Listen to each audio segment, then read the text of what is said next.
My name is Jim Dahlem.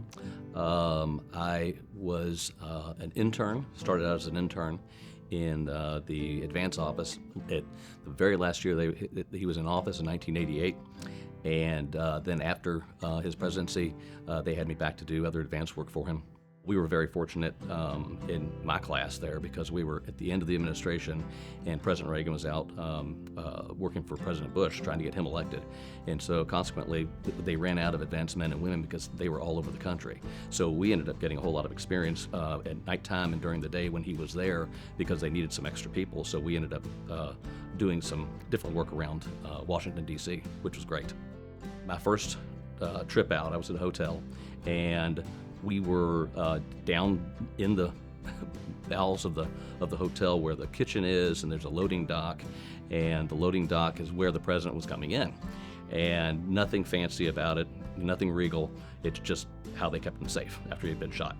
And so the lead agent tells me to stand right here, and he's going to lead the president from the car and just follow. Okay, fine. So I'm standing there, and the president gets out of the car, and he's about 8 to 10 feet away from me, walking by me, and I think my eyes were probably as big as golf balls. And he looked over at me, and I'm sure he's probably thinking, hey, new guy, and he gave me the wink, the presidential wink that he gave, to just kind of put everybody at ease. And I'll fast forward to the last time that I was with him.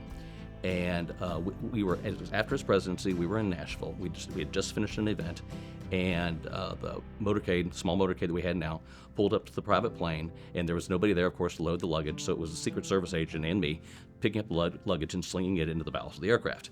I had my back to the stairs on the where the president was going up. Had no idea. I'd already said my goodbyes to him. The engines are whirring, so you can't hear anything. And I feel this tap on my shoulder, and I look up, and the agent points over the top of my head. I turn around, and the president's standing at the top of the stairs, and he looks at me, and he mouths the words, "Thank you," to me. And he gave me that wink. And I gave him a thumbs up, and I said thank you to him, and that was the last time I saw him. I miss most about him the way that he could relate to everybody and reach across the aisle. He and Tip O'Neill would have a drink together. He was just such a great orator and witty. What you saw is what you got with him. There were no pretenses really about him. He was just a genuine human being. I miss him a lot. I miss his demeanor, his kindness, his toughness, and the respect that he garnered on the world stage. And I really miss that about him. He was a fabulous human being, not just an iconic president, but he was just a fabulous human being.